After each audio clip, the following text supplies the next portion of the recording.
ధన్యవాదములు. నేను వయసులో చాలా చిన్నవాడిని, మీకు చెప్పదలుచుకోలేను. నేను నా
రాజ్యంలో కానీ అయోధ్యకు ఒక 30 కిలోమీటర్ల దూరంలో ఉండే ఒక భరతకుండ అనేటువంటి చోట కానీ రాముడికి అనుమానం వచ్చింది.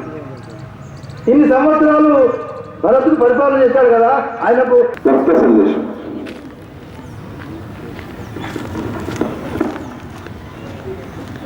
పదాలన్నీ కూడా సంస్కృతంలో ఉంటాయి.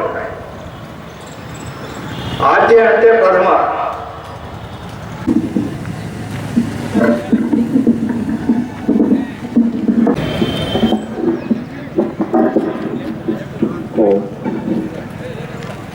సింధురపీహ లోకే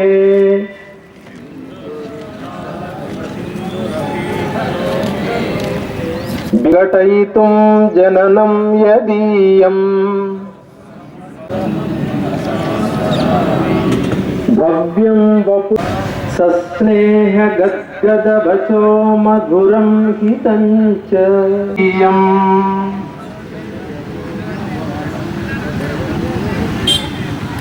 जनता न तु तत्कथञ्चित्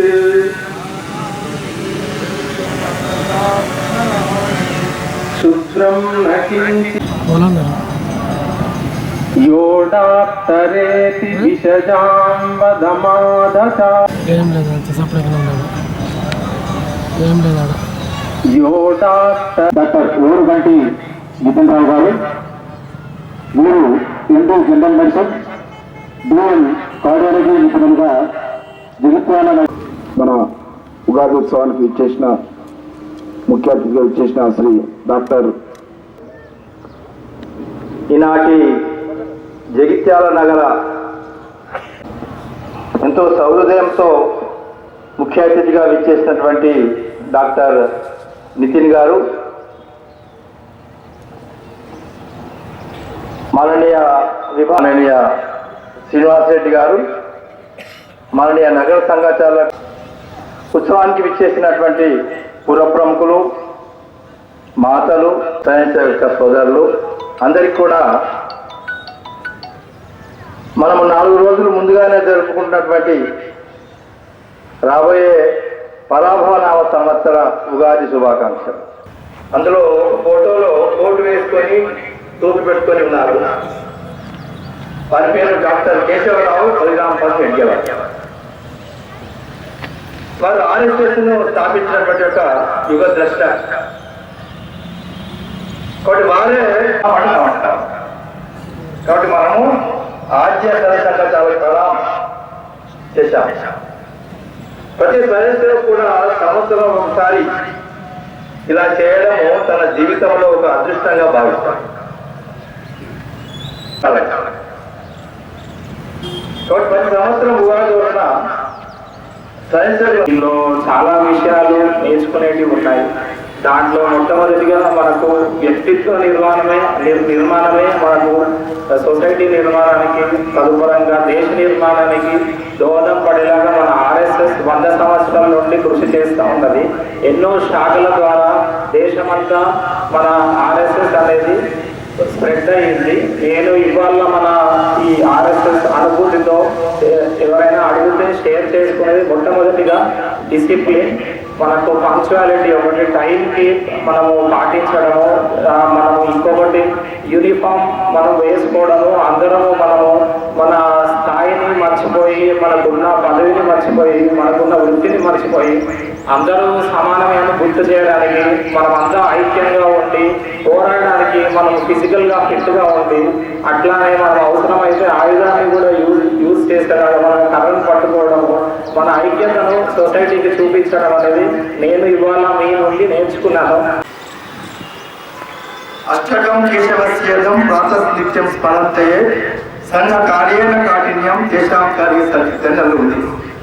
అంటే ఎవరైతే ఈ యొక్క 8 శ్లోకాలు అందులో వారు ఎలా కష్టపడ్డారు, ఎలా ప్రయత్నం చేశారు అనేది అంతా సంస్కృతంలో ఆ శ్లోకం ఉంది. ఇలా ప్రతి సంవత్సరం కూడా ఉగాది ఉత్సవం నాడు ఈ యొక్క ప్రక్రియ ఉంటుంది. దీంట్లో పాల్గొనడము ప్రతి స్వయంసేవకు కూడా తన యొక్క అదృష్టంగా భావిస్తారు. ఇంతేకాకుండా ఆయనే దుష్ట సంహారం చేశాడు.